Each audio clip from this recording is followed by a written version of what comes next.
एक मिनट।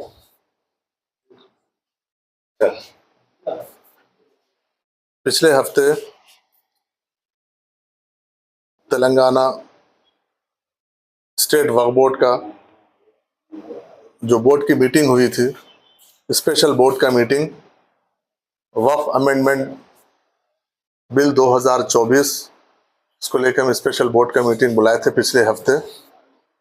उस मीटिंग में हम लोग 3 रेजोल्यूशंस पास किए थे। उसमें एक रेजोल्यूशन सबसे पहले, और हिंदुस्तान का वाहिद तेलंगाना वक्फ बोर्ड है, ये bill amendment bill parliament house में आने के बाद पहला बोर्ड है जो इसको यूनानिमसली इसको रिजेक्ट करते हुए एक बिल पास किए थे हम। और उसके बाद उसमें 2 चीज़ें हम उसमें ऐड किए थे। एक कि हम पार्लियामेंट्री जॉइंट वर्किंग कमेटी को हम जो एक रिप्रेजेंट करेंगे तेलंगाना वक्फ बोर्ड की जानिब से, इसलिए हम उसके बाद हम उसी दिन जॉइंट वर्किंग कमेटी को हम एक मेल किए थे, हम ऐसा आपके पास आना चाह रहे हैं। और तीसरा ये था कि तमाम नॉन बीजेपी स्टेट्स के वक्फ बोर्ड के चेयरमैन और सीईओज को बुला के हम यहाँ पर एक कॉन्फ्रेंस करेंगे। तो रेजोल्यूशन पास होने के बाद हम गवर्नमेंट को भी रेजोल्यूशंस भेजे हैं, और जैसा आप लोग भी जानते हैं, आप मीडिया को भी उस चीज़ के इल्म है। तो हम जब जिस दिन हम रिक्वेस्ट भेजे थे कि हम जेपीसी में हम तेलंगाना आना चाह रहा है जॉइंट वर्किंग कमेटी में, तो हमको दूसरे दिन वहाँ से रिप्लाई आया कि तेलंगाना वक्फ बोर्ड को 6 तारीख के दिन 2:30 बजे का टाइम दिया गया जॉइंट वर्किंग कमेटी की जानिब से। तो उसी सिलसिले में हम बहुत सारे अहम शख्सियात से इस बिल के जो 40 अमेंडमेंट बिल है, इसमें जो इसके ऊपर हम बहुत सारे ब्यूरोक्रेट्स है जो अभी जो आईएएस है, ब्यूरोक्रेट्स है जो रिटायर आईएएस है, सीनियर्स है, और बहुत सारे वकला है, एडवोकेट्स है जो सीनियर एडवोकेट्स है, प्रैक्टिसिंग एडवोकेट्स है, सोशल ऑर्गेनाइजेशन से हम लोग बात किए, रिलीजियस ऑर्गेनाइजेशन से बात करके हम एक कंपेरेटिव हम एक फॉर्मेट तैयार किए जिसमें 1995 का एक्ट है और 2024 का जो अभी प्रपोज्ड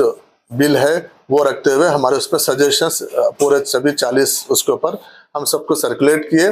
उसके बाद हम जो 6 तारीख के दिन हम जो प्रेजेंट करने के लिए जो हमारे पास हम जो डॉक्यूमेंट हम जो रिप्रेजेंटेशन लेके जाएंगे, उसका एक रफ ड्राफ्ट लेके हम ये जुमा के दिन ये डिसाइड किए कि हम पीर के दिन एक इनफॉर्मल मीटिंग बोर्ड के मेंबर्स के साथ इनफॉर्मल मीटिंग हम रखेंगे, जिसके ऊपर हम डिस्कस करेंगे जो भी किसी के अगर कुछ सजेशंस है, इसमें कुछ कौन से सजेशंस है, कौन से हम इसमें रखना है, कौन सा निकालना है। उसके बाद फिर हम गवर्नमेंट से भी हम मशवरा किए,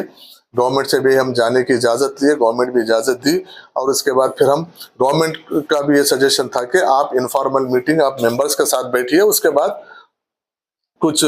चेयरमैन जो हुकूमत में जो माइनॉरिटी वेलफेयर डिपार्टमेंट से रिलेटेड चेयरमैन हैं और दूसरे भी मुस्लिम चेयरमैन हैं, उन लोगों को भी बुलाइए, उनको भी सबको। और इसके लिए आज की मीटिंग में हम एक इनफॉर्मल मीटिंग सुबह में हम 10:30 बजे से हमारी 12 बजे तक हमारे बोर्ड के मेंबर्स की इनफॉर्मल मीटिंग थी, जिसमें बोर्ड के हमारे मेंबर ऑफ पार्लियामेंट जनाब असदुद्दीन अवैसी साहब थे उस बोर्ड के मीटिंग में, हमारे इनफॉर्मल मीटिंग में। और जनाब अकबर निज़ामुद्दीन साहब हमारे सीनियर मेंबर बोर्ड के थे, हमारे एमए के मुखीद साहब एक बोर्ड के मेंबर थे, और निसार हुसैन हैदरी साहब उस बोर्ड के इनफॉर्मल मीटिंग में थे, और वक्फ बोर्ड के नए सीईओ असदुल्ला साहब थे। और उसके बाद वक्फ बोर्ड के जो गए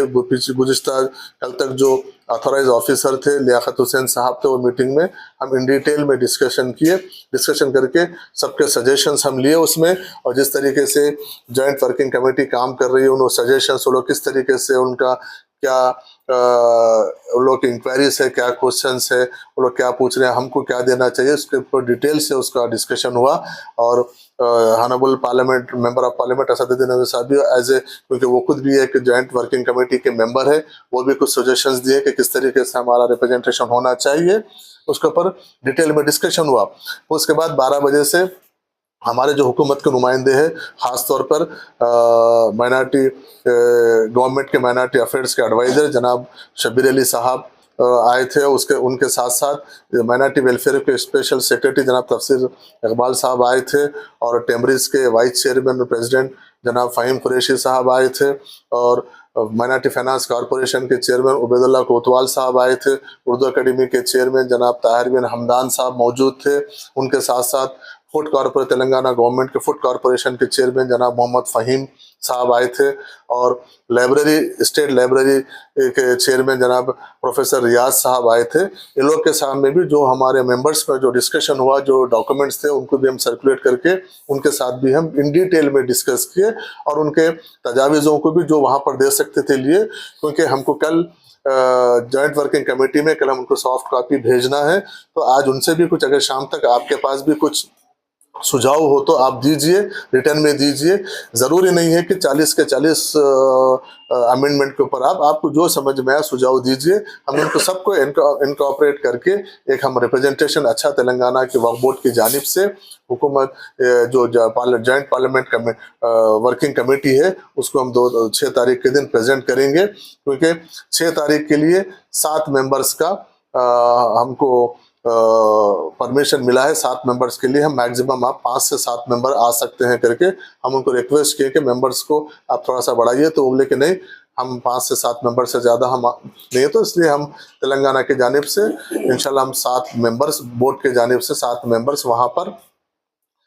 6 तारीख के दिन 2:30 बजे हमारा टाइम है, उसमें जाके वक्फ बोर्ड को बचाने के लिए, जिस तरीके से वक्फ बोर्ड को ख़त्म करने की, मंशा वक्फ को ख़त्म करने की जो कोशिश की जा रही है, उससे ताल्लुक़ से एक स्ट्रांग एक रिप्रेजेंटेशन तेलंगाना वक्फ बोर्ड की जानिब से हम जॉइंट वर्किंग कमेटी में देंगे, जो आज वही आज हमारे बीच यहाँ पर डिस्कशन हुआ। प्रोटेस्ट का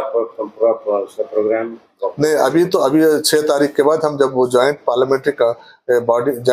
कमेटी में जब हम प्रेजेंट करेंगे, उसके बाद फिर आगे क्या क्या स्ट्रैटेजी होगा फिर तय करेंगे। वो जो दूसरे रियासतों के वक्फ बोर्ड चेयरमैनों को बुला के वो 6 तारीख के बाद हम डिसाइड करेंगे, उसमें प्रोटेस्ट का भी होगा या जलसे आम होगा, या फिर आपका दूसरे चेयरमैन, स्टेट्स के चेयरमैन और सीईओस को तेलंगाना को मिला के 10 नॉन बीजेपी स्टेट्स है, उसमें चेयरमैन्स और सीईओस वगैरह जहाँ पर चेयरमैन्स नहीं है वहाँ पर क्या करना है, उसके ऊपर तफसील से बात करके हम 6 तारीख के बाद उसका प्लान करेंगे। फिल वक्त तो 6 तारीख की तैयारी में 6 तारीख एक डॉक्यूमेंटेशन, क्योंकि वो स्ट्रांग हमारा एक सजेशन सब हमारा ओवरव्यू, हमारा व्यू उनके गवर्नमेंट के वो कमेटी के सामने हम रखने की कोशिश कर रहे हैं। तो मेंबर्स बोर्ड के मेंबर्स है, वो बोर्ड के मेंबर्स, दूसरे कोई नहीं, बाहर जो भी है बोर्ड के मेंबर से रहेंगे।